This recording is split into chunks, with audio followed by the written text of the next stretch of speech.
সকাল থেকে এই পর্যন্ত বা আগেও কিছু বিষয় এই বিষয়টা যে আলোচনা হবে এটা হয়তো আগে থেকেও আমরা জানতাম, কিন্তু আজকের আমার অনুভূতিটা একটু মিশ্র মিশ্র এখানে এই কারণে যে এখানে আমরা দেখতে পাচ্ছি যে আমাদের স্টুডেন্ট এখানে যারা অংশগ্রহণ করছেন তার ম্যাক্সিমামই একেবারে মানে কি বলা যেতে পারে এন্ট্রি লেভেল, আর অল্প কয়েকজনকে আমরা দেখতে পাচ্ছি যারা একটু সিনিয়র মোস্ট সিনিয়র এর মধ্যে আছে। আর আমার যারা এখানে যে সম্মানিত মেম্বাররা আছেন যারা তারা আমার অবশ্যই সিনিয়র। আমার জন্য আজকের এই জায়গাটা টাফ যে আসলে আমি কোন লেভেলটা থেকে শুরু করব বা কোন লেভেলটা পর্যন্ত আমি সবার কাছে নিয়ে যাব। আমার কাছে আগে থেকে সকাল থেকে রিকোয়েস্ট ছিল যে আমি যেন একটু একেবারে লোয়ার লেভেল থেকে শুরু করি, এবং সেটা দলীয়ভাবেও রিকোয়েস্ট ছিল যেন আমি উপরের দিকে না উঠি, এরকমই রিকোয়েস্ট ছিল। সেক্ষেত্রে আমার চেষ্টা থাকবে একদম শুরু থেকে শুরু করা। আর যদি এই বিষয়টায় আমাদের এখানকার যারা আমার সিনিয়র আছেন ওরা যদি মনে করেন যে পরবর্তীতে আমরা অ্যাডভান্স লেভেলে ঠিক এই টপিকের উপরে আরেকবার আলোচনা করব, সেটাও করা যেতে পারে। তো আমরা আজকে আলোচনাটা একটু সীমাবদ্ধ রাখবো, যেহেতু তাদের রিকোয়ারমেন্ট, তাদের চাহিদা এবং প্রত্যাশা রয়ে গেছে যে আমরা যেন একটু নিচে থেকে শুরু করি, আমরা সেই জায়গাতে একটু সীমাবদ্ধ থাকার চেষ্টা করি। শুরুতে আমি বলি, আজকে সকালে একটা কোশ্চেন আমার কাছে আসছে, একজনের কাছ থেকে আসছে এবং বাকি আশেপাশে যারা ছিলেন তাদের এক্সপ্রেশনের মধ্যেও ঠিক যেন ওই কোশ্চেনটাই ঘুরে বেড়াচ্ছিল। সেটা হচ্ছে, প্রথমে আমাকে জিজ্ঞেস করা হয়েছে আইএস জিনিসটা কি। এই কোশ্চেনটাই আমাকে প্রথম করা হয়েছে, আইএস জিনিসটা কি। তো আমি আমার সর্বশেষ অভিজ্ঞতা দিয়ে আমার আইএস জিনিসটা কি সেটা একটু বলার চেষ্টা করি। কিছুদিন আগে ন্যাশনাল টিভিতে আমি একটা ভাইবা দিয়েছিলাম। ভাইবাতে যাওয়ার পরে আমি কিছু লোককে ভাইবা করে চিনি আর কিছু লোককে চিনি না।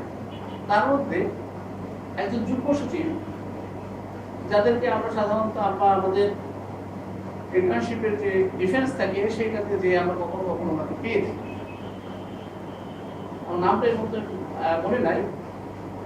দেখলাম যে তিনি সেই বোর্ডের চেয়ারম্যান, আর আইসিএবির একজন প্রেসিডেন্ট সেখানে বসে। আরো এরকম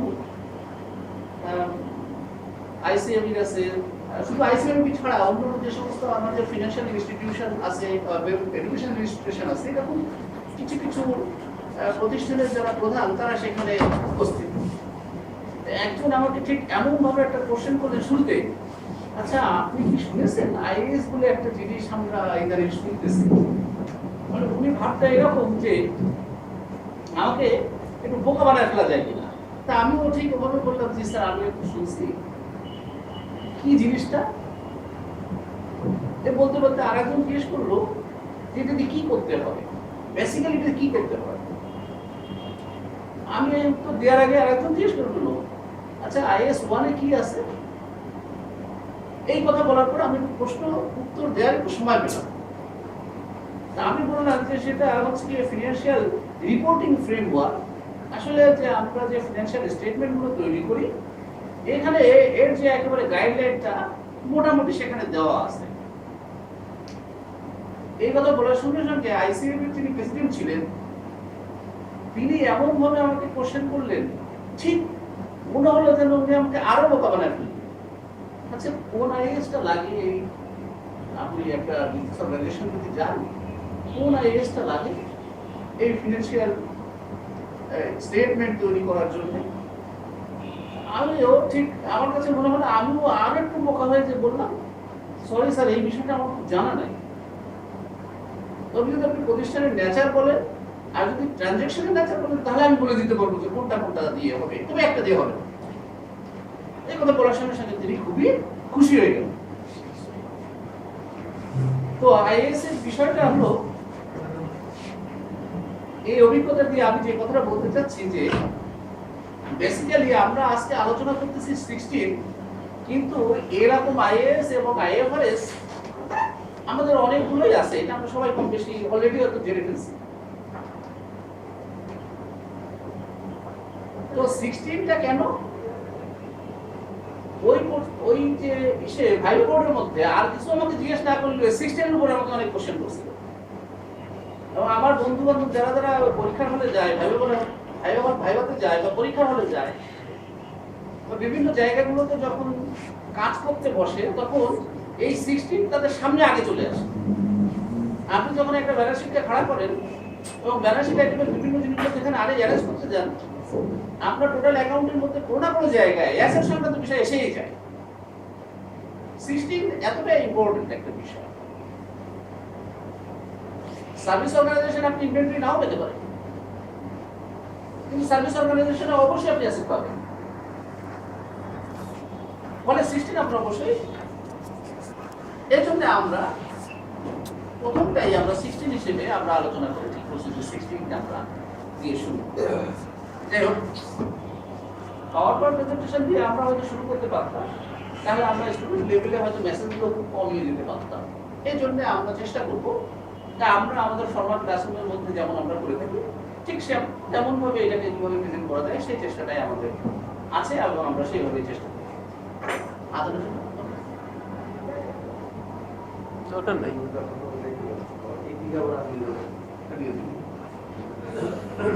এখন আমাদের একটু খুলে ফেললে মনে হয় ভালো হয়েছে না?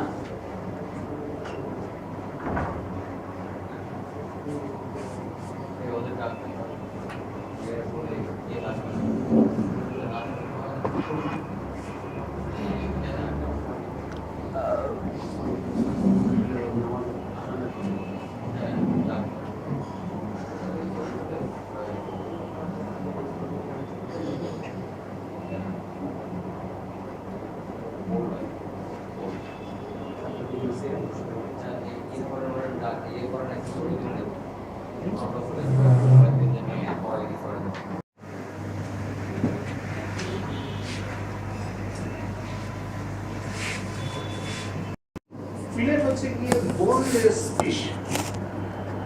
এটা স্যামন থেকে আগে তৈরি করা হতো, কিন্তু আমাদের ইকোনমিক রিসেশনের কারণে এখন নেক্সট ওয়ার্ল্ডের লোকরা স্যামন খেতে পারতেছে না, কারণ এক পিস স্যামন খেতে গেলে $10 লাগে। সেক্ষেত্রে ভিয়েতনাম খুঁজে বের করলো এটা কি থেকে তৈরি করা যায়, পাঙাশ থেকে শুরু করে দিল। এই পাঙাশ যখন গিয়ে সেখানে গেল তখন $3 থেকে $4 খাওয়া শুরু করলো এবং 3 বছরের মাথায় এখন সামুদ্রিক খাবারের 6 নম্বর লিস্টে এই বাংলাদেশের ফিলে ওই পশ্চিম দেশগুলোতে আছে।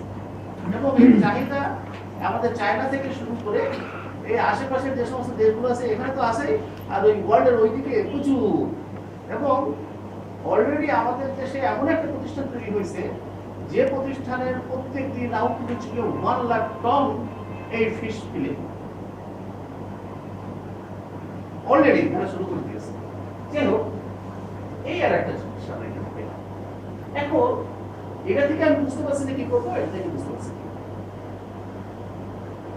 আপনাদের কাছেও যখন বিজনেসে যখন আপনি কাজ করতে যখন বসবেন একটা প্রতিষ্ঠানে যেয়ে, তখন এই মিস্টার এক্স কে বা ওয়াই কে পেমেন্ট দিয়েছে, আপনি এটা শুধুমাত্র একটা ক্যাশ বইতে লিখে রাখলেই আপনার কাজটা শেষ হবে না, কারণ আপনাকে আলটিমেটলি ফিনান্সিয়াল স্টেটমেন্ট তৈরি করতে হবে। এখানে শুধুমাত্র আপনি পেমেন্টের বিষয়টা দেখাচ্ছেন, অ্যাটলিস্ট ক্যাশ বুকে এক জায়গায় নিয়ে যেতে পারবেন, সেইটাকে ব্যালেন্স শিটে টেনে নিতে পারবেন, আর হচ্ছে গিয়ে যদি কিছু আনপেইড থাকে তার পেয়াবলটা দিয়ে আপনি আবার ব্যালেন্স শিট দিতে পারবেন। কিন্তু এ দিয়ে যে আসলে কি করছেন তা আপনি কিছু জানেন। যখনই এরকম একটা পেমেন্ট আপনার মাথায় আসবে, আপনাদের সামনে আসবে, তখন প্রথম যে জিনিসটা আপনার মাথার মধ্যে আসা উচিত, কি খরচ হয়েছে এটাতে? এটা কি কোনো রিপেয়ার? মিস্টার এক্স কে যে পেমেন্ট দেওয়া হয়েছে এটা কি রিপেয়ার, অথবা এটা কি এমন কোনো পারচেজ? আমাকে একবার বলছিল একটা পারচেজ করা হয়েছে, কি পারচেজ করা হয়েছে তা বলতে পারে। এটা কি কোনো পারচেজ? সেটা কি রেভিনিউ রিলেটেড আর কি কোনো ক্যাপিটাল আইটেম? মাথার মধ্যে আপনার এগুলো আসা শুরু করবে। যদি আপনি এর ভিতরে খুঁজে পান যে হ্যাঁ আমি এমন একটা জিনিস এখানে পাচ্ছি যে জিনিসটা আমার রেভিনিউ, আপনি সঙ্গে সঙ্গে জানেন যে কি করতে হবে। যদি দেখেন যে এই জিনিসটা রেভিনিউ হয় ক্যাপিটাল আইটেম হয়ে গেছে, ক্যাপিটাল আইটেম হতে গেলে কি হতে হয়, আমাকে অ্যাটলিস্ট দুটো কন্ডিশন ফুলফিল করতে হবে। সেই ক্যাপিটাল আইটেমের কন্ডিশন কি? এক নম্বর হচ্ছে কি, এই ক্যাপিটাল আইটেমের পেমেন্ট থেকে আপনাকে বের করে নিয়ে আসতে হয় এই কি আমাকে সার্ভিস দিবে for more than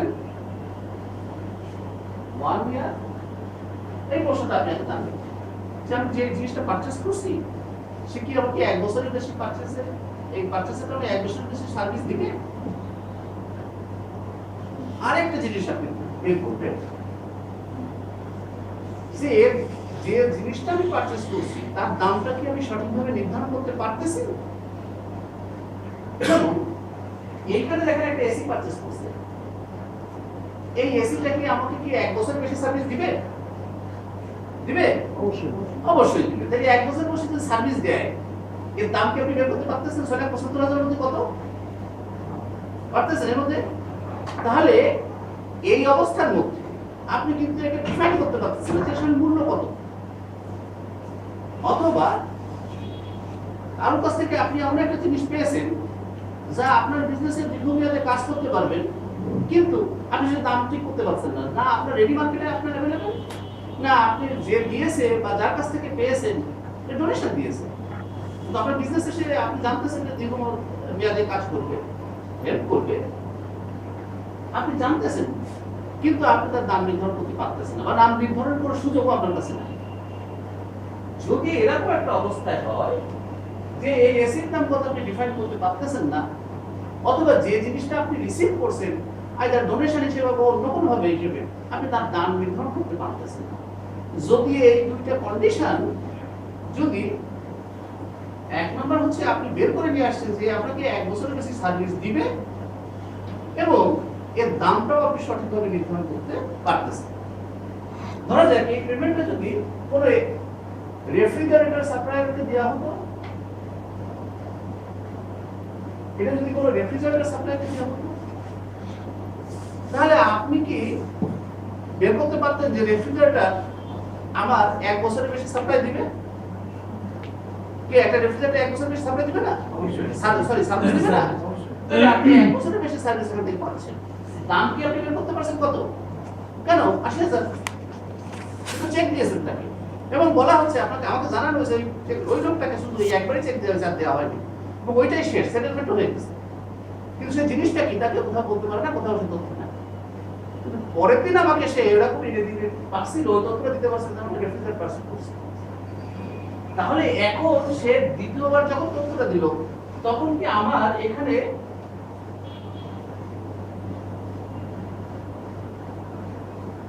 cost is measured reliably বা cost confirmation আমরা লিখি,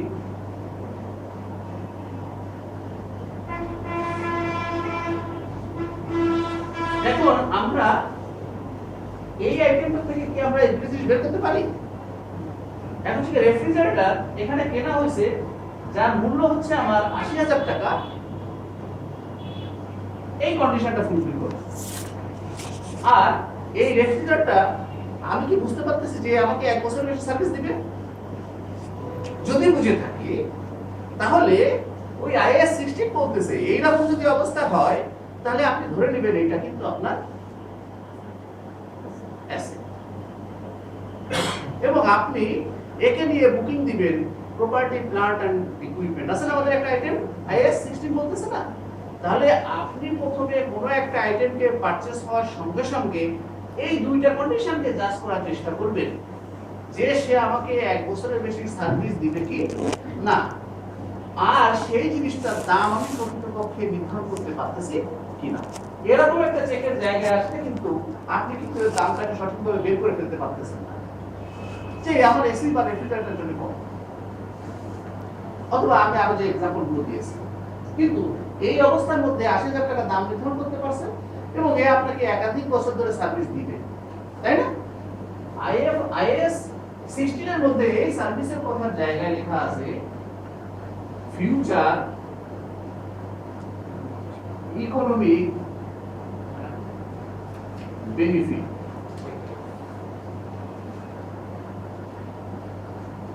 অর্থাৎ আগামীতে ওই রেফ্রিজারেটর আপনার কোনো, আরো সহজ ভাষায়, রেভিনিউ প্রডিউসিং এ তার কোনো ভূমিকা থাকবে কি না। আমরা একটা শীট দিয়েছি, আপনাদের পড়বে। ধরে নেই যদি আমরা একটা রেস্টুরেন্ট চালাই বা আমরা একটা বেকারি চালাই, সেই বেকারিতে যদি আমরা ওরকম একটা রেফ্রিজারেটর কিনি আর তা যদি আমাদের ড্রিঙ্ক ঠান্ডা করার জন্য ব্যবহার করি, আশা করা যায় ড্রিঙ্ক বিক্রি করে আমাদের রেভিনিউ আসবে না? তাহলে ড্রিঙ্ক বিক্রি করে যদি রেভিনিউ আসে, তাহলে আবার এই 1 নম্বর কন্ডিশনকে ফুলফিল করবে?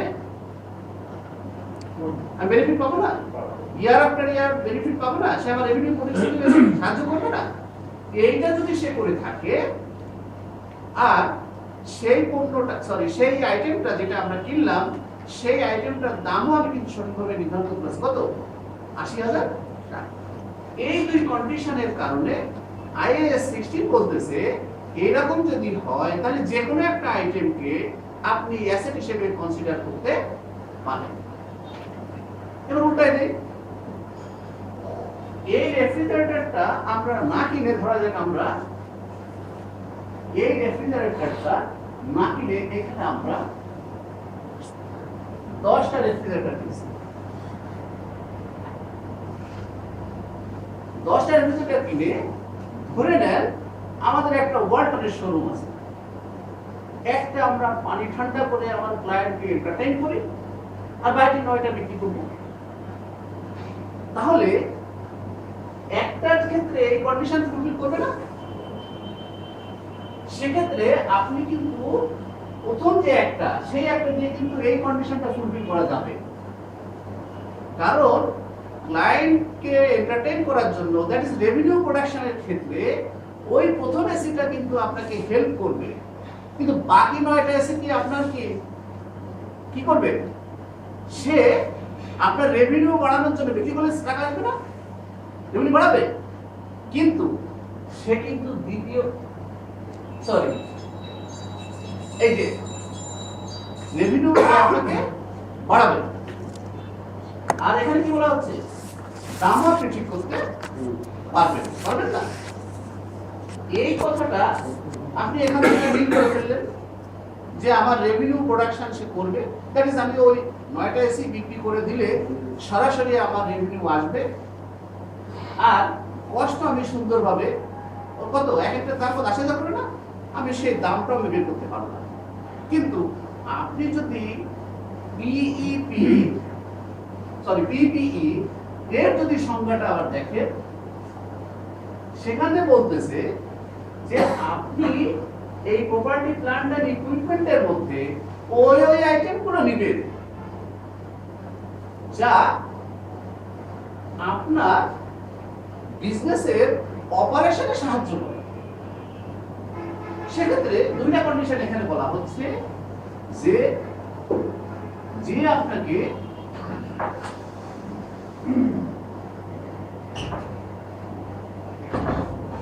আপনার নিজস্ব ইউজের ক্ষেত্রে ভূমিকা রাখবে। সেই ইউজগুলো কি কি? একটা হতে পারে আপনার প্রোডাকশনে, হতে পারে আপনার অ্যাডমিনের ক্ষেত্রে, হতে পারে আপনার ডিস্ট্রিবিউশনের ক্ষেত্রে, হতে পারে, অথবা আপনি এটাকে রেন্টও করতে পারেন।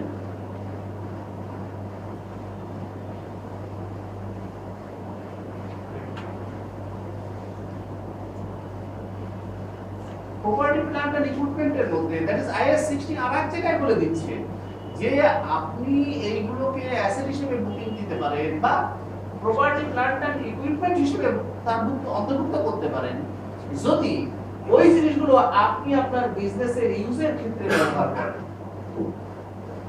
দ্যাট ইজ আপনার অপারেশনের ক্ষেত্রে যদি ওই আইটেমগুলোকে যদি আপনি কাজে লাগায় রেভিনিউ প্রোডাকশন করাতে পারেন,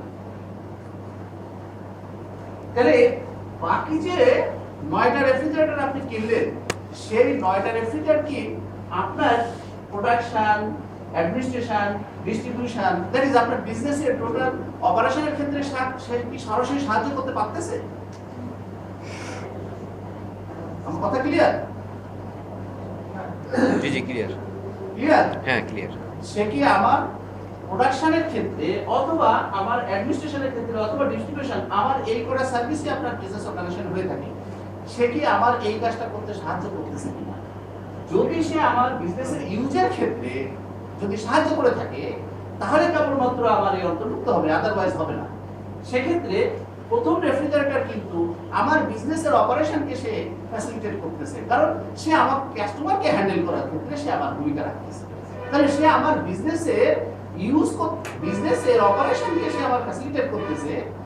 আর ওই বাকি 9টা রেফ্রিজারেটর সে অনলি কেবলমাত্র আমার রেভিনিউ প্রডিউসিং আইটেম হিসেবে সে ব্যবহার হচ্ছে। রেভিনিউ প্রডিউসিং আইটেম হচ্ছে কি আমার নরমাল বিজনেস গুডস, যারা আমি ট্রেডিং করে থাকি, নরমাল ব্যবসা করে থাকি, অর্থাৎ ব্যবসায়িক পণ্য। তাহলে 9টা পণ্য হচ্ছে আমার 9টা রেফ্রিজারেটর, একই রেফ্রিজারেটর। প্রথম একটা সে আমার বিজনেসে এই কন্ডিশন ফুলফিল করে, এই আমার ইউজার ক্ষেত্রে সাহায্য করে এবং দামও আমি নির্ধারণ করতে পারছি। তাহলে এই তিনটা অবস্থাকে যদি আমি একসাথে যদি বিবেচনা করি, তাহলে কেবলমাত্র আমি বলতে পারি যে এই আইটেমটা আমার অ্যাসেট, আদারওয়াইজ এটা আমার অ্যাসেট না। ক্লিয়ার? ক্লিয়ার। কারো এই ব্যাপারে কোনো অসুবিধা আছে?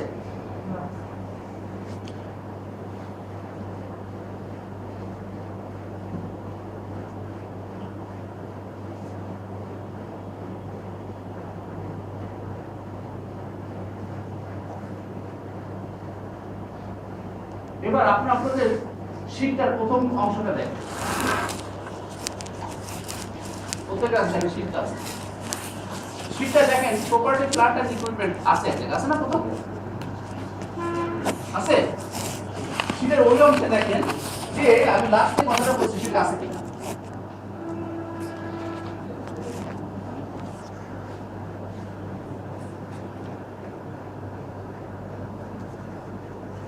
আছে? হ্যাঁ।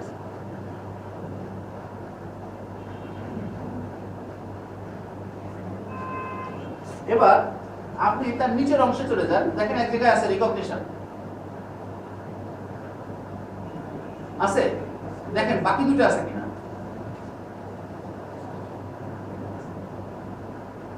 আছে না? আমার মনে হয় বুঝতে পারছেন না। সারা শব্দ দিলে আমরা বুঝবো যে আমরা পারছেন, নাহলে হেল্প করতে হবে। না না আছে। দেখেন ওখানে দুইটা কন্ডিশন আছে, এখানে দুইটা কন্ডিশন আছে। শেষে যে দুইটা কন্ডিশন আছে, সেই দুইটা কন্ডিশন তার সাথে যদি আপনি বিজনেসে ইউজের বিষয়টা আনেন, তাহলেই কেবলমাত্র আপনি ডিফাইন করতে পারবেন যে আমার একটা অ্যাসেট কি জিনিস। একটা অ্যাসেট হতে গেলে প্রথম হচ্ছে গিয়ে আমার বিজনেসের অপারেশনকে কোনো না কোনোভাবে সে সাহায্য করবে। দ্বিতীয় হচ্ছে গিয়ে সে আমার ইকোনমিক বেনিফিট অর্থাৎ রেভিনিউ প্রোডাকশন করবে। তৃতীয় হচ্ছে এই কাজটা সে আমার একাধিক বছরের জন্য করবে, শুধু এক বছরের জন্য করবে না। যেমন আমার এই টাকাটা যদি রিপেয়ার হিসেবে চলে যেত, তাহলে আমরা জানি রিপেয়ারটা সাধারণত এক বছরের মধ্যে সীমাবদ্ধ থাকে নাকি, তাহলে এটা আমরা রেভিনিউ হিসেবে আমরা ট্রিট করতে পারতাম।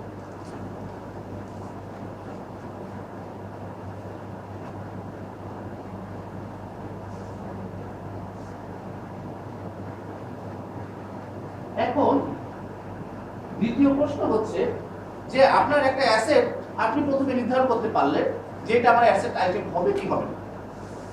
তাহলে আমরা ওই তিনটা কন্ডিশন থেকে বের করে নিয়ে আসছি যে ৮০,০০০ টাকার যে রেফ্রিজারেটরটা আমি কিনছিলাম সেটা কি আমি অ্যাসেট হিসেবে বলতে পারি? জি হ্যাঁ, অ্যাসেট হিসেবে হ্যাঁ বলতে পারি। এখন এই অ্যাসেটটা আমি ৮০,০০০ টাকা তাকে যখন আমরা পেমেন্ট দিলাম, এই পেমেন্টের পরে এমনও তো অনেকগুলো ঘটনা আমার ঘটতে পারে যে এইটা আমি ওই দোকানে পেমেন্ট দিয়েছি, দোকানে পেমেন্ট দেওয়ার পরে আমার শোরুমে বা আমার বেকারিতে আনা পর্যন্ত এখানে আমার একটা ট্রান্সপোর্টেশন আছে না? হ্যাঁ আছে। তাহলে এই দোকানে থাকলে কিন্তু সে আমার ওই যে বেনিফিট দিতে পারতেছে না। সে আমার বেনিফিট দিতে গেলে আমার যেখানে বেনিফিট সৃষ্টি হবে সেই জায়গায় এনে অন্তত তার অপারেশনটাকে স্টার্ট করে দিতে হবে।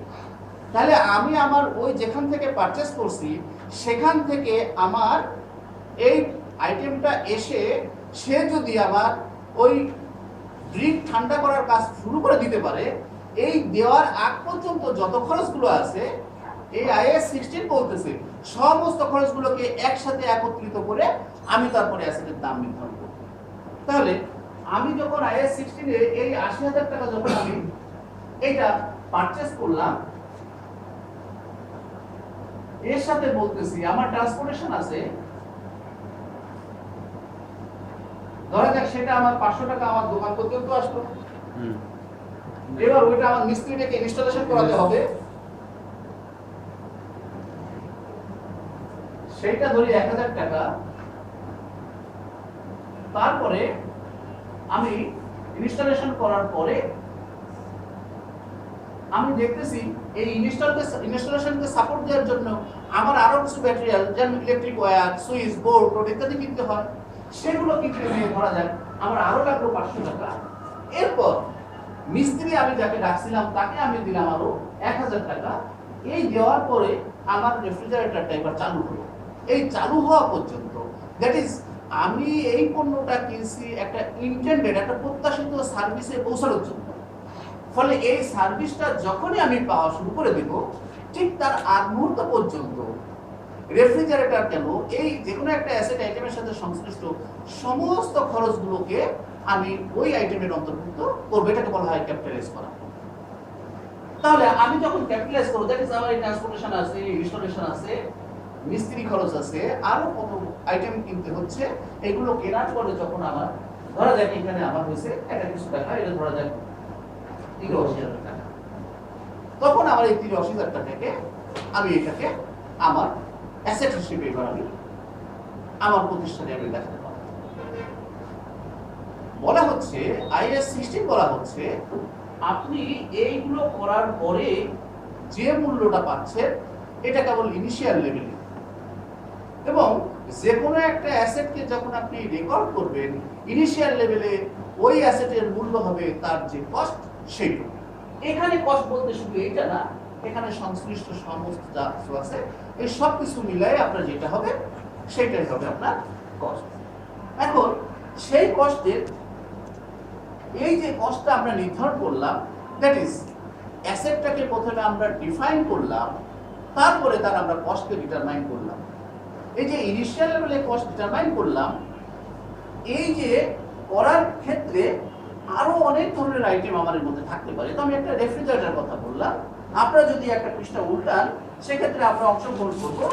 দেখেন দ্বিতীয় পৃষ্ঠার নিচে দেখেন ইনিশিয়াল মেজারমেন্ট বলে একটা জিনিস আছে, আছে? এখানে আমরা একটু এখানে পড়ে যাই। দেখেন এখানে লেখা আছে an item which is recognized as an asset। আগে কিন্তু আপনাকে রিকগনাইজ করতে হবে যে আইটেমটা অ্যাসেট কিনা। প্রথম অংশে কিন্তু আমরা ঠিক করে আসছি যে ওই আইটেমটা আমার অ্যাসেট কি না। যখন আমার অ্যাসেট হিসেবে তাকে নির্ধারণ করতে সক্ষম হয়েছি, এইবার আমি ঠিক করব তার মূল্য নির্ধারণ করার কাজটা।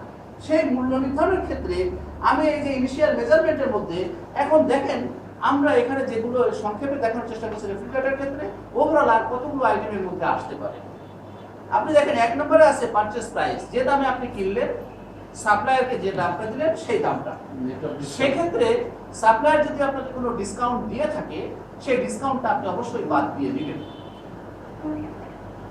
কেন কেন কথাটা একটু পরে আমি একটা এক্সাম্পল বলার চেষ্টা করব।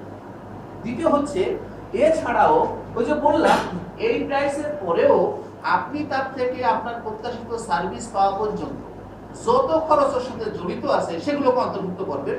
দেখেন ২ নম্বরে লেখা আছে cost directly related to the item.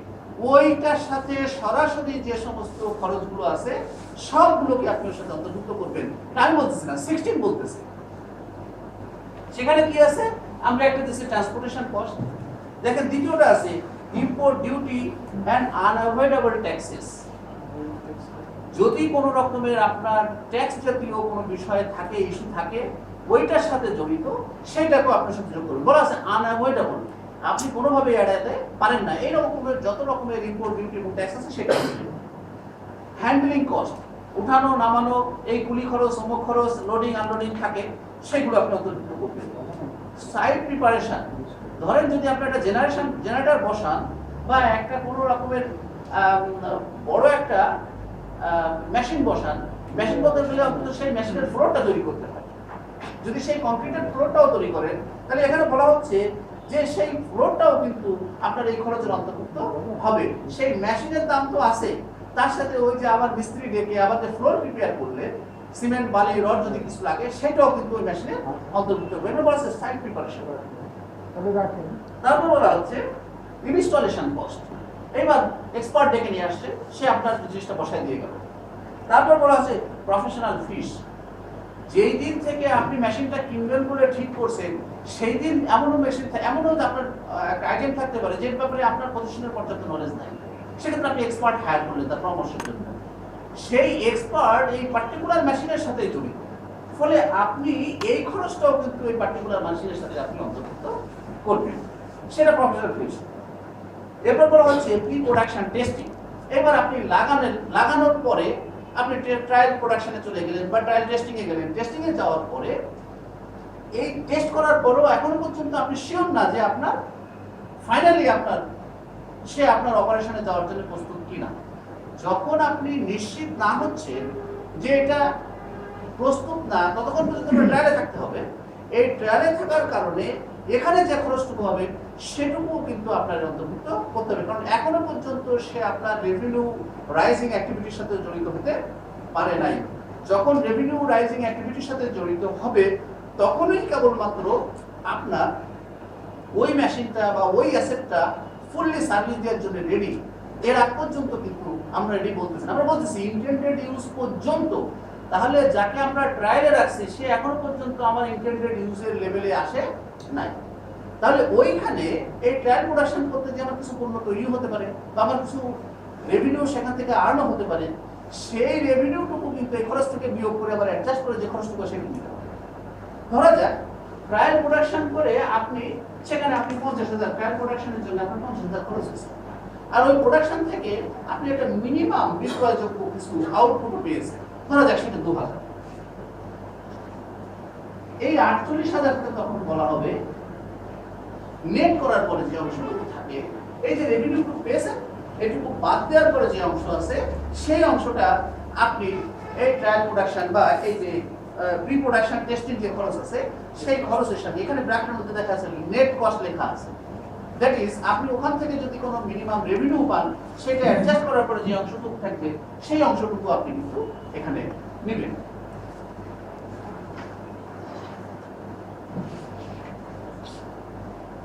যাই হোক, এরপরে আপনি দেখেন পৃষ্ঠা উল্টান, দেখেন 3 নাম্বার আছে। এইখানে আমরা এতক্ষণ ধরে যে কথাটা বলতেছি সেই কথাটার পরে আবারও বলা হচ্ছে এছাড়াও যদি any cost required to bring the asset to its intended use। ধরা যাক আপনি আপনার রেফ্রিজারেটর বসানোর জন্য আপনি মিস্ত্রিকে 2টা পান খাওয়াইছেন, 2 কাপ চা খাওয়াইছেন, এইটাও কিন্তু আপনার এই যে ইন্টেন্ডেড ইউজ পর্যায়ে আনা পর্যন্ত এই যে মিস্ত্রিকে খরচ করছেন এইটাও কিন্তু এই মেশিনের অংশের মধ্যে চলে যাবে, খরচের মধ্যে, মেশিনের মূল্যের মধ্যে। লাস্ট লেখা আছে বরোইং কস্ট। এখানে IAS 23 যখন আমরা পড়বো, আমরা ডিটেইল যখন উল্লেখ করবো তখন এখানে জানতে পারবো। এখানে বলা হচ্ছে যে পিরিয়ড ধরে আপনি আপনার এই অ্যাসেটকে ডেভেলপ করতেছেন, সেই পিরিয়ডের মধ্যে যদি আপনার কোনো ঋণ করা অর্থ থাকে, তাহলে ওই সময়ের সাথে সংশ্লিষ্ট যে সুদটুকু আছে সেই অংশটুকুও কিন্তু আপনাকে ক্যাপিটালাইজ করতে হবে ওই অ্যাসেটের অংশ হিসেবে। যে ডিউরেশনে আপনার এই অ্যাসেটটা প্রিপেয়ার হচ্ছে, সেই ডিউরেশনে যদি আপনার কোনো লোন করে অর্থ নিয়ে যদি এই কাজটা করেন, লোন অন্য কারণে করতে পারেন, কিন্তু এই কাজটার যদি কোনো লোন করা থাকে, তাহলে এই ডিউরেশনের জন্য যেখানে কিন্তু আপনার অপারেশনে মেশিন চলে গেল ঠিক তার আগ মুহূর্ত পর্যন্ত যতটুকু ইন্টারেস্ট আছে IAS 23 বলতেছে ওই ইন্টারেস্টটুকু কিন্তু তখন আপনি রেভিনিউ এক্সপেন্ডিচার হিসেবে নেবেন না, আপনি এই মেশিনের অংশ হিসেবে যোগ করে দেবেন। এই হলো আমাদের ক্যাপিটালাইজেশনের বিষয়টা এখানে। তাহলে এই যে আমরা একটা আইটেমকে প্রথমে অ্যাসেট হিসেবে নির্ধারণ করলাম, তারপরে তার মূল্য নির্ধারণ করলাম। বলা হচ্ছে প্রথম যে মূল্য নির্ধারণ করব সেই মূল্য নির্ধারণ হবে তার কস্ট। তাহলে প্রশ্ন থাকে পরবর্তী জায়গায় কস্ট ছাড়াও অন্য কিছু থাকতে পারে। বলা হচ্ছে ইনিশিয়ালি যখন আপনি আপনার পণ্যকে আইটেমকে অ্যাসেট হিসেবে বুকিং দিবেন, তার মূল্যটা হবে তার জন্য যে আপনি খরচ করছেন সেই খরচের সমষ্টি। পরবর্তী যে অন্য কিছু হতে পারে সেটা পরবর্তীতে যে আমরা বুঝব। এই অংশটা আমাদের এখানে শেষ হলো। পরে আমরা যেহেতু এইখানে আমরা অ্যাসেট এতক্ষণ কথা বলতেছি একটা রেফ্রিজারেটর বা এই জাতীয় একটা মেশিন টেশিন নিয়ে, এটা হচ্ছে আমাদের ডেপ্রিসিয়েবল আইটেম না, পর্যায়ক্রমে এটা ক্ষয় হয়। কিন্তু আমাদের নন ডেপ্রিসিয়েবল আইটেমের প্রশ্ন থাকতে পারে। সে ফর এক্সাম্পল এখানে একটা দিয়েছে আমরা ল্যান্ড।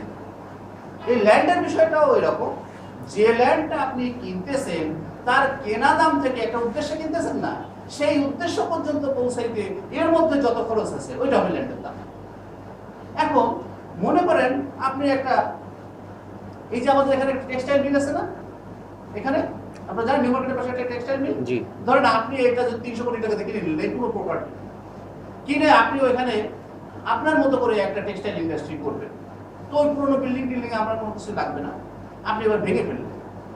বলা হচ্ছে আপনার ওইখানে ইনফ্রাস্ট্রাকচার তৈরি করতে গেলে আগে আপনার ভূমি দরকার আছে না? কি ভূমি? যে ভূমিতে আপনি ইনফ্রাস্ট্রাকচার তৈরি করবেন, তো সেই ভূমি কি এখনো রেডি ইনফ্রাস্ট্রাকচার তৈরি করার জন্য ওই পুরোনো বিল্ডিং ভেঙে চুরে ওই গর্ত টর্ত পুকুরটুকু ভরাট করতে হবে না? বলা হচ্ছে আপনার জমিকে আপনার প্রত্যাশিত জায়গায় আগে নিয়ে যাওয়ার জন্য এর ভিতরে ভাঙা চোরা যা কিছু আছে সেটাও কিন্তু আপনার ওই জমির মূল্য হিসেবে বিবেচনা করতে হবে। সেক্ষেত্রে আপনি এই যে বিল্ডিং টিল্ডিং ভেঙে পুকুরের মাছ বিক্রি করে যে টাকা পেলেন ওই খরচ থেকে একটু বিয়োগ করে নেবেন। ওই যে একটু আগে আমরা এক জায়গায় লিখছিলাম নেট আছে না, জাস্ট এখানেও সেই বিষয়টা। ফলে এরকম একটা ল্যান্ড যখন কিনবেন তখন সেই ল্যান্ডের মূল্য হবে আপনি ল্যান্ডের মালিককে যে টাকা দিলেন এর সাথে আইনি যে সমস্ত খরচগুলো আছে, এবং এই ল্যান্ডটাকে তার ব্যবহার উপযোগী জায়গায় নিয়ে যেতে যত খরচ আছে সবগুলোকে একত্রিত করে আপনি এই ল্যান্ডের মূল্যটা ঠিক করবেন। গেল এটা। এখন প্রশ্ন হলো আপনি একটি মেশিন বসানোর পরে আপনি 6 মাস পরে যে দেখা গেল ওর একটা অংশ একদম অকেজ হয়ে গেল, এখন অথবা ওর সাথে আমরা ধরে নেই ওর সাথে আর একটা মেশিন আপনি অ্যাড করে দিতে চাচ্ছেন, দিয়ে আপনি তার কার্যকারিতাকে আরো বাড়াতে পারবেন। তাহলে ইনিশিয়ালি যে মেশিনটা কিনলেন সেই মেশিনের সাথে আর একটা অংশ যোগ করতেছেন, সেই মেশিনকেও আপনি যখন এর সাথে অ্যাড করবেন সেই মূল্যটাও তার ইনিশিয়াল মূল্য হিসেবে, ওই মেশিনের ইনিশিয়াল মূল্য। আমি যেদিন জন্মগ্রহণ করেছিলাম সেদিন থেকে আমার ডেট কাউন্ট, আমার বাবা যেদিন জন্মগ্রহণ করেছিলেন পৃথিবীতে তারও সেদিন সেখান থেকে ডেট কাউন্ট হয়েছে। ফলে নতুন যে মেশিনটা ওর সাথে আবার অন্তর্ভুক্ত করলেন বা ওই গ্রুপের সাথে অন্তর্ভুক্ত করলেন সেটাও কিন্তু ওই দিন থেকে তার ইনিশিয়াল স্টেজ। একটা মেশিনকে কেবলমাত্র যেদিন কিনলেন সেটাই কিন্তু তার ইনিশিয়াল রিকগনিশন না, ওর সাথে আরো একটা মেশিন কিছুদিন পরেও যদি আপনি কেনেন ওর সাথে মানে ওই গ্রুপের সাথে, সেই মেশিনটাও সেই দিনে তার ইনিশিয়াল লাইফ শুরু হবে। ফলে সেই দিন যদি তাকে আপনি রিকগনাইজ করেন তাহলে সেই মূল্যটাকেও আপনি কষ্ট হিসেবে ওই দিন থেকে আবার নেওয়া শুরু করবেন। এটা গেল। এখন আমরা আসতেছি যে এর পরবর্তীতে আমার এই মেশিনের তো এবার বছর শেষে আমার একটা রিপোর্টিং এর প্রশ্ন আছে না, বছর শেষে আমাদের ব্যালেন্স শিটে শো করতে হবে না? তো ব্যালেন্স শিটে যদি বছর শেষে আমরা যদি শো করি তাহলে প্রথমে বলা হচ্ছে ইনিশিয়ালি যেদিন আমরা করছিলাম সেদিন করছিলাম কস্টে। IAS 16 বলতেছে এইটা করার ক্ষেত্রে আপনি দুইটা পদ্ধতি এবার আপনার জন্য খোলা আছে। এক হচ্ছে আপনি একটা মডেল ফলো করতে পারেন, সেটার নাম হচ্ছে কস্ট মডেল।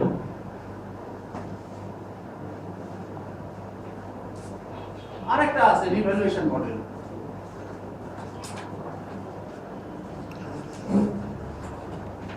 দেখেন 3 নম্বর পৃষ্ঠার মাঝামাঝি দেখেন সাবসিকুয়েন্ট মেজারমেন্ট। জি, সাবসিকুয়েন্ট মেজারমেন্টের কস্ট মডেলের ক্ষেত্রে বলা হচ্ছে অ্যাসেট সমান, এটা আমরা সবাই জানি যে কস্ট আর তার সাথে অ্যাকুমুলেটেড ডেপ্রিসিয়েশন, এটা আমরা সবসময় বিয়োগ করে থাকি না, এই পর্যন্ত আমরা জানতাম। এইটা শুধু না, আমরা পরীক্ষায় হয়তো ওইটুকু পেয়েছি, আসলে অ্যাকুমুলেটেড আমাদের ইম্পায়ারমেন্ট লসটুকু ওখানে বিয়োগ করতে হয়। অর্থাৎ অ্যাসেটের ক্যারিং ভ্যালুতে পৌঁছাইতে গেলে, ওটাকে বলা হয় ক্যারিং ভ্যালু। অ্যাসেটের ক্যারিং ভ্যালুতে পৌঁছাইতে গেলে আমার কস্ট থেকে এই দুটো আইটেম, অ্যাকুমুলেটেড ডেপ্রিসিয়েশন আর অ্যাকুমুলেটেড ইম্পায়ারমেন্ট লস বিয়োগ করে আমরা নেক্সট রিপোর্টিং এ চলে যেতে পারবো। এটা একটা মডেলে, কস্ট মডেলে এটা বলা হচ্ছে। আর রিভ্যালুয়েশন মডেলে বলা হচ্ছে এই অ্যাসেটকে আমি নতুন করে মূল্যায়ন করব, আমার ফেয়ার মার্কেট ভ্যালু আমি ঠিক করব। অর্থাৎ বাজারে কততে বিকায়, বাজারে বিকানোর যে মূল্যটা, সেই মূল্যটা পাওয়ার পরে ওই যে আমরা অ্যাকুমুলেটেড ডেপ্রিসিয়েশন আর আমাদের যে অ্যাকুমুলেটেড ইম্পায়ারমেন্ট লস, এই দুটো বিয়োগ করে যেটা পাওয়া যাবে, আমরা রিভ্যালুয়েশন মডেলে আমরা সেই পদ্ধতিতে আমরা এটা নিব। তাহলে আমরা এই দুইটা রিপোর্টিং এর যে কোনো একটাই আমরা আসতে পারবো। তবে আমাদের দেশে যা কিছু ব্যবস্থাপনা আছে তা সাধারণত এটা মানবিক করে না। আমাদের সাধারণত এই পদ্ধতিতে আমাদেরকে কাজটা করে দিতে হয়, কারণ আমরা এতটা এখনো ডেভেলপ করে পারি নাই। কারণ আমাদের রেডি মার্কেটের সবকিছুর মূল্য ওইরকম চাইলেই পাওয়া যায় না। সেক্ষেত্রে আমাদেরকে ফলো করতে হয় এই পদ্ধতিটা। এবং আপনারা সাধারণত বইপত্র এটা বলে থাকেন, কিন্তু আমাদের ওই যে BAS 16 এ কিন্তু আপনি এই পদ্ধতিটা পাবেন।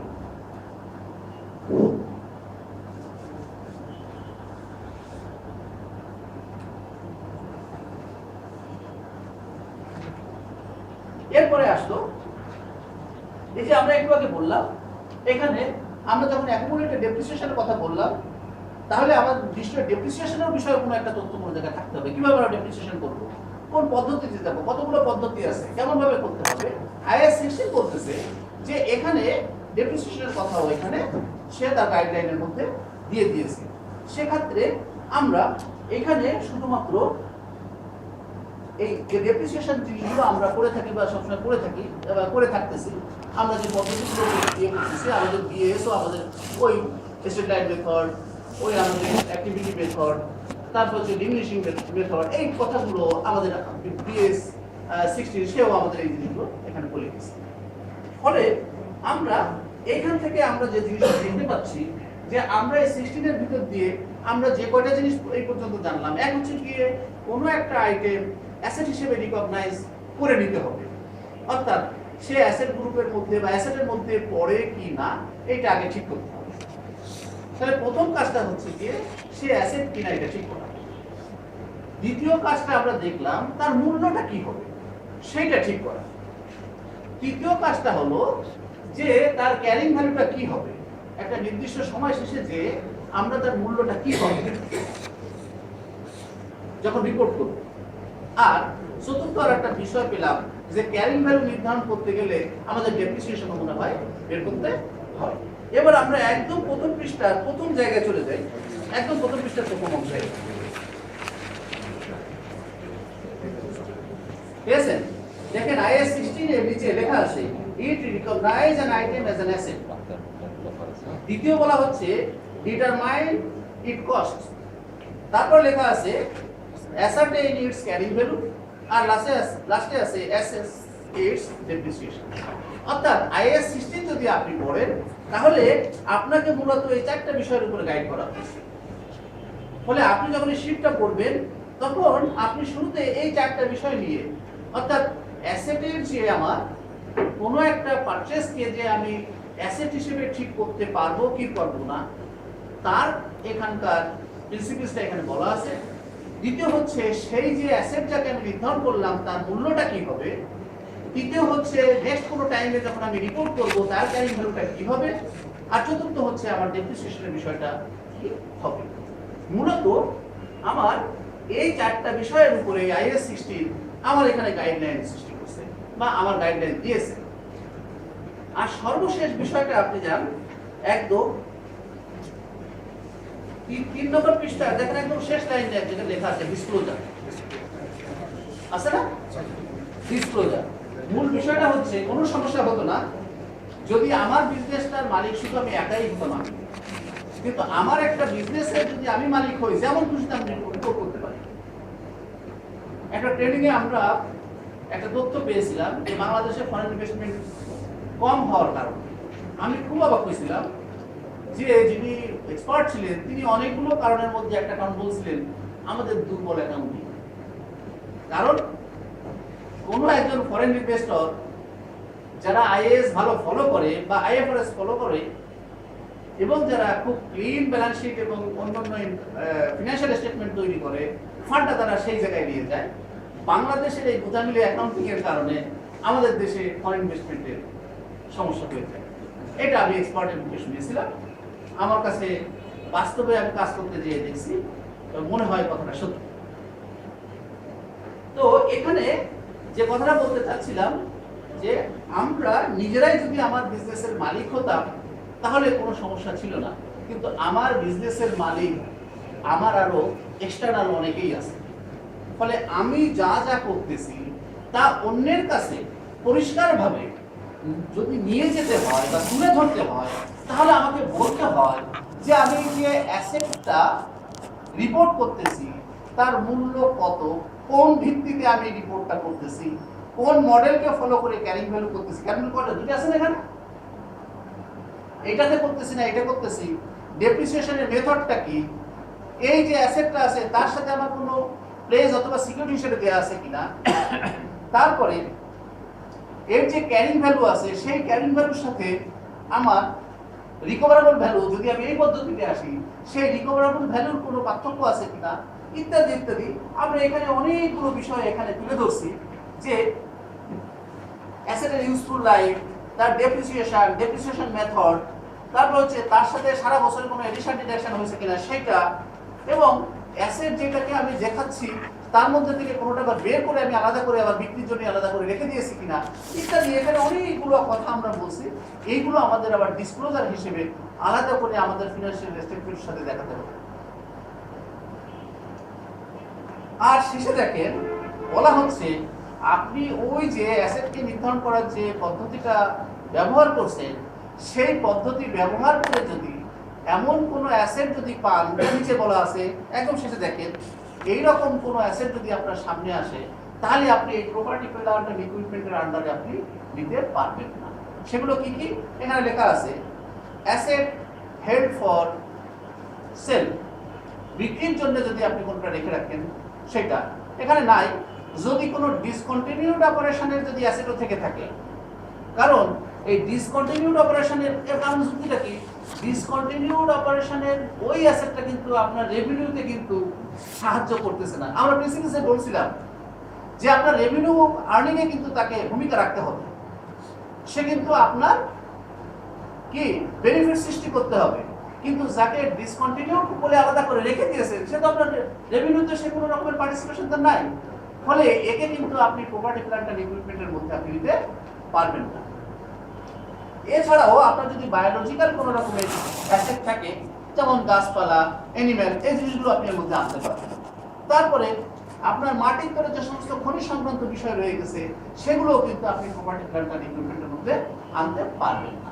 আর একটা হচ্ছে মূল বৈশিষ্ট্য হচ্ছে আইএএস 16 এর ক্ষেত্রে ম্যাক্সিমাম ক্ষেত্রে দেখবেন যে আইটেমগুলোর কথা বলা হচ্ছে সেই আইটেমগুলোর অবশ্যই একটা ফিজিক্যাল এক্সিস্টেন্স থেকে যায়।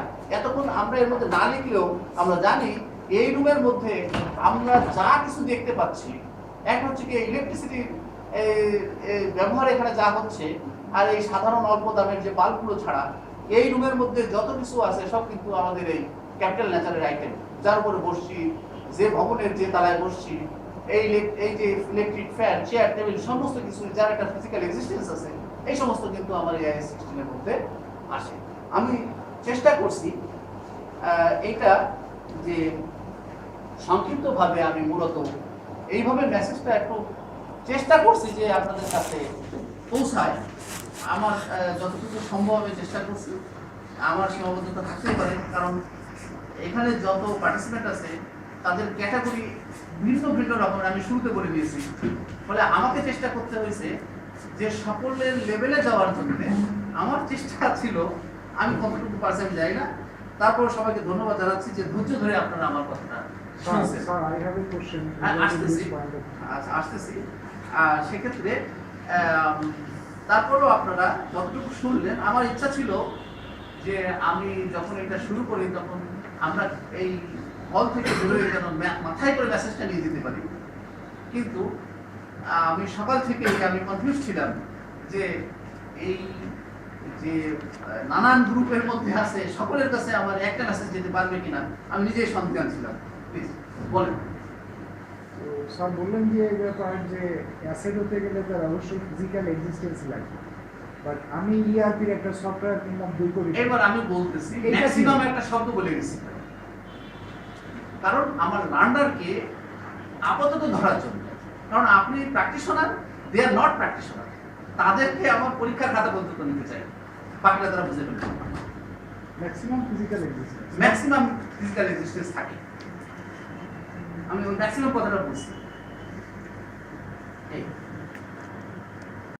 ক্লাস ক্ষেত্রে বা গাড়ি কেনার ক্ষেত্রে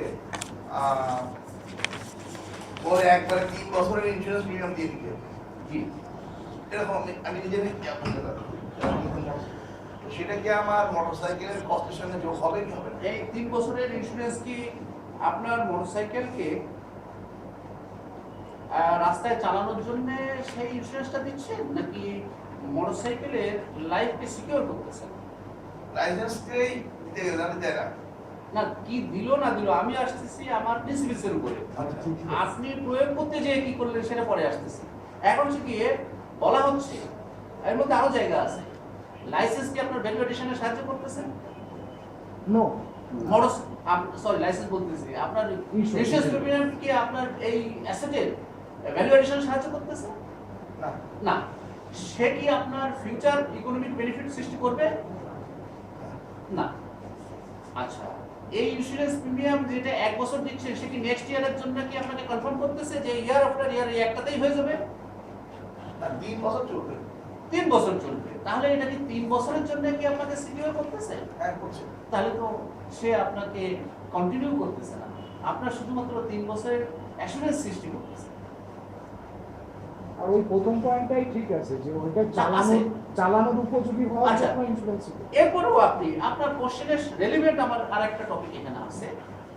এক্ষেত্রে আপনি রিপোর্টার হিসেবে রিপোর্ট করবেন, এখানে আপনার কিছু স্বাধীনতাও আছে। সে ফর এক্সাম্পল যে আমার রেভিনিউ সৃষ্টি না করে এমন কিছু জিনিস থাকতে পারে, আপনার কোশ্চেনের সাথে আছে। দেখেন আমি এক জায়গায় লিখছি, আপনি যদি প্লিজ দেখেন রিকগনিশনের মধ্যে একটা জায়গা আছে 2 নম্বর আইটেম। রিকগনিশনের মধ্যে চলে যান, প্রথম পৃষ্ঠা আছে না, সেখানে লেখা আছে ইট প্রডিউস ইকোনমিক বেনিফিট, ব্র্যাকেটে লেখা আছে ডাইরেক্টলি অর ইনডাইরেক্টলি, আছে না? এই শব্দ দুইটা আইএএস 16 এর কোনো জায়গায় আপনি পাবেন না। এই জিনিসটা আইএএস পড়ে আমার যে কনসেপশন সেটা ওখানে আপনাকে দিয়েছে আপনার পড়ার জন্য। এবার তার একটা প্রমাণ নেন। ধরেন আমি এখানে এখনই বলতেছি, ধরেন আপনি একটা টেক্সটাইল বিজনেসের সাথে জড়িত, সেখানে আপনার কাপড় তৈরি হয়। কাপড় তৈরি করলে আপনার যে সমস্ত ওয়েস্টেজ আছে সেই ওয়েস্টেজ ম্যানেজমেন্টের জন্য আপনার কিছু খরচ করতে হয়। ধরেন আপনি পানির সংশোধনের জন্য আর একটা প্ল্যান বসালেন, কিন্তু প্রকৃতপক্ষে পানির সংশোধনের ওই মেশিনটা সে কিন্তু আপনাকে ইয়ার আফটার ইয়ার সার্ভিস দিবে। দ্যাট ইজ 1 বছরের বেশি বেশি আপনাকে বেনিফিট দিল। যদি আমরা তর্কে না যেয়ে যদি বলি তার এক্সিস্টেন্স ফিজিক্যাল এক্সিস্টেন্স, মেশিনটা ফিজিক্যাল এক্সিস্টেন্স, তাহলে আমরা বলতেছি তার ফিজিক্যাল এক্সিস্টেন্স আছে, সে আমাকে ইয়ার আফটার ইয়ার সার্ভিস দিবে, কিন্তু সে কিন্তু আমার রেভিনিউ প্রোডাকশনে তার কোনো ভূমিকা নাই। অর্থাৎ আমি পানি দূষণ করলেও, পরিবেশ দূষণ করলেও না করলেও আমার রেভিনিউতে কিন্তু কোনো রকমের সমস্যা হবে না। বাট গভর্নমেন্ট বলে দিয়েছে না করলে কিন্তু তোমাকে আমি বিজনেস করতে দেব না, আছে না? এই অবস্থার ক্ষেত্রে আইএএস 16 বলতেছে এটা আপনাকে না, এটাকে যদি আপনি না ইনস্টল করেন, যেহেতু আপনার বিজনেস করার কোনো সুযোগ নাই, তাহলে পরোক্ষভাবে সে আপনার বিজনেসকে ফ্যাসিলিটেট করতেছে, আদারওয়াইজ আপনার বিজনেসই থাকে না। এই অবস্থায় আপনি একে ক্যাপিটালাইজ করবেন। আপনি দেখেন সেক্ষেত্রে আমি এখানে আপনাকে 2 নম্বর পৃষ্ঠার দ্বিতীয় যে অংশ আছে দেখেন, সেফটি বা ইকুইপমেন্ট আছে না? আচ্ছা ধরা যাক আপনি আরেকটা এক্সাম্পল নেন, ধরেন আপনার একটা ওই যে পাওয়ার টিলার আছে, তাই না? আমি গ্রামে দেখছি পাওয়ার টিলারের সাথে আরেকটা অংশ যোগ করে দিয়ে তারা ধান লাগানোর কাজ করে, মানে ধান গাছ থেকে তার ধান ছাড়ানোর কাজ করে।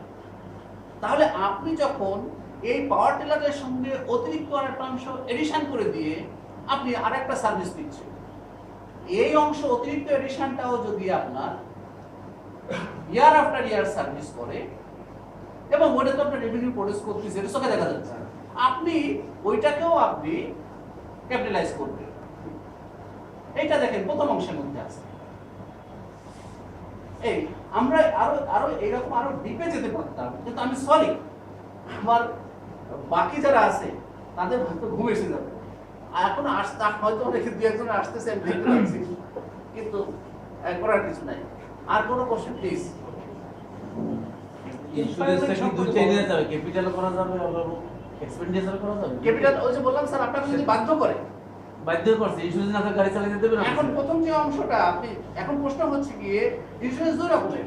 এক হচ্ছে গিয়ে রাস্তায় আপনাকে চালাইতে গেলে বছরের পর বছর দিয়েই আপনাকে যেতে হবে, যেটা রোড ট্যাক্স। এটা তো রোড ট্যাক্স, আপনার আপনি সার্ভিস দুইটাই দিচ্ছেন তার জন্য পে করতেছে, এবং প্রত্যেক ইয়ারের জন্যই আলাদা। ওখানে এমন না যে আপনি একসাথে 2 লাখ টাকা আপনার দিয়ে রাখছেন, তা কিন্তু না যে সেইটাকে আপনি প্রিপেইড এক্সপেন্সেস হিসেবে আবার ইয়ে করবেন, তাও তো আবার সেটা প্রিপেইড এক্সপেন্সেস। ওইটা তো আপনার মূল কথা বলা হচ্ছে যে আপনার কি ভ্যালুয়েশন করতেছে অ্যাসেটের, আপনার যে খরচটা করলেন তাকে অ্যাসেটের মূল্য বৃদ্ধিতে কোনো রকমের বা অ্যাসেটের গুণাগুণ বৃদ্ধিতে কোনো সাহায্য করছে? স্যার, এখন কথা হচ্ছে যে ওনার প্রশ্নের অ্যানসারটা কি হবে? কোনটা? উনি ক্যাপিটালাইজ করবে কি করবে না? কোনটা? গাড়িটা যখন চলবে ইন্স্যুরেন্সের ক্যাপিটালাইজ করবে কি করবে না? গাড়িটা ওই যখন অংশের ক্ষেত্রে বলা হচ্ছে, IAS 16 বলা হচ্ছে উনি নিজেই বিবেচনা করবেন যে ওই রিপোর্টিং এর ক্ষেত্রে উনি ওই অংশটাকে কিভাবে বিবেচনা করতেছেন। ওনার রিপোর্টিং এর ওনাকে একটা স্বাধীনতা করে তাহলে তো এটা দিয়ে আলাদা করে কস্ট সেগ্রিগেশন করে যে ইন্স্যুরেন্স দিচ্ছে সেটাকে আপনি যেটা বলছেন স্যার ওটা ইউএসএ তে চলে, আপনি যেটা বলছেন স্যার ওটা ইউএসএ তে চলে, যেখানে একসাথে আমরা ইন্স্যুরেন্স দিয়ে থাকি এবং বলি প্রিপেইড এক্সপেন্সেস। না, এটা উনি তো কিন্তু আমার প্রশ্ন 3 years হচ্ছে এর। আমি কি ক্যাপিটালাইজ করব কি করব না। প্রশ্ন হচ্ছে কি ক্যাপিটালাইজ করা এক জিনিস আর ডেফার্ড করার এক জিনিস। না, না, তাহলে 3 ইয়ার্স এর মধ্যে কোনো ডিপ্রিসিয়েশন করবে ওই অংশটুকু। ওইটা তো আসতেছে না, উনি যে কথাটা বললেন সেটা কিন্তু ক্যাপিটালাইজ হওয়ার সুযোগ আসতেছে না, ওটাকে ডেফার করতে পারে। আসছে এই কারণে আসছে যে ওর মানে you will not get the ben মানে আপনার ফ্যাসিলিটি হ্যাঁ। এন্টার ইনটু দ্য আপনার রোড। হ্যাঁ। ওটা পাচ্ছে না। যদি হয়ে থাকে যে বলা হচ্ছে তাহলে এই যে তাহলে আমরা legal binding তাহলে এখানে কথা এখানে আবার বলা হচ্ছে প্রথম পৃষ্ঠার প্রথম অংশেই বলা হচ্ছে, সরি 3 নম্বর পৃষ্ঠা, আপনি 3 নম্বর পৃষ্ঠা দেখেন শেষে একটা বাক্য লেখা আছে, সরি শেষে বলতেছি, ওই যে আমি আপনাকে যে ইনিশিয়াল মেজারমেন্টের কতগুলো আইটেম দিয়ে দেখেন শেষে একটা বাক্য দেওয়া আছে 3 নম্বর পৃষ্ঠার উপরের দিকে 4 নম্বর কন্ডিশনের ঠিক নিচে একটা বাক্য দেওয়া আছে, the capitalization of cost will end when the asset become available for its intended use. আপনি যদি বলেন যে আমারে ঢুকতে দেয় না রাস্তায়, তাহলে আপনি এখনো পর্যন্ত রাস্তায় গাড়িকে অ্যাভেলেবল করতে পারতেছেন না, সো আপনি বাউন্ড ওটাকে ওর ভিতরে অ্যাকোমোডেট করার জন্য। তারপরে কস্টটা তো 3 ইয়ার্স এর জন্য।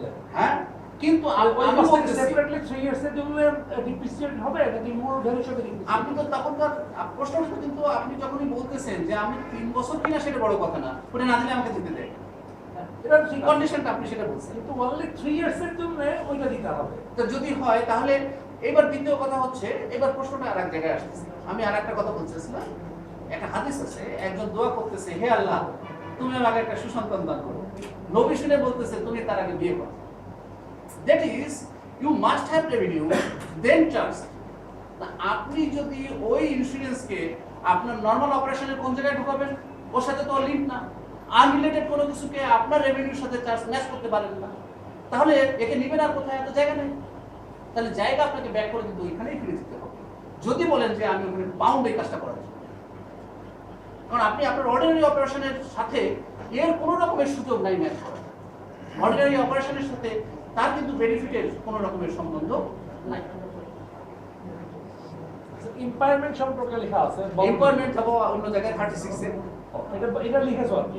হ্যাঁ, আমি তো ওখানে বলি না, আমি তো 36 এ যাচ্ছি, সেখান থেকে ওটা নিয়ে আসবো, যেটা এই মুহূর্তে মেম্বারদের জন্য ঢাকাতে হচ্ছে 36। আমরা যে কাজটা এখানে স্টুডেন্ট দিয়ে করতেছি এরকম একটা 36 নিয়ে এই মুহূর্তে ঢাকাতে হচ্ছে, এবং আজকে আজকেই হয়েছে, এই এখনই মুহূর্তে এখনই হচ্ছে। এই তুমি কি বলছো তাহলে একটা প্রশ্ন করতে চাচ্ছেন বোধহয়। হ্যাঁ প্লিজ। স্যার আমি বলতে চাচ্ছিলাম IAS 16 তো সম্পদের সংজ্ঞা দেওয়া হলো যে এগুলো সম্পদ হবে PPE কথা বলা হলো, জি, জি। কোনটা সম্পদ হবে এবং হবে না, হ্যাঁ, ঠিক। ট্রানজিবল হতে হবে এবং ফিজিক্যাল এক্সিস্টেন্স থাকতে হবে। সম্পদ না সম্পত্তি স্যার? এইগুলো সম্পদ। কমপ্লেক্সিটি তো এর বাইরে কি সম্পদ নেই? সম্পদ বলতে কি এটা যে গুডউইল যেটা ট্রানজিবল না এটা কি সম্পদ না? ওইটা আপনাকে স্যার বলা বলছে। হচ্ছে, হ্যাঁ আপনাকে বলা হচ্ছে আসেন কোনো সমস্যা নেই, আপনি দেখেন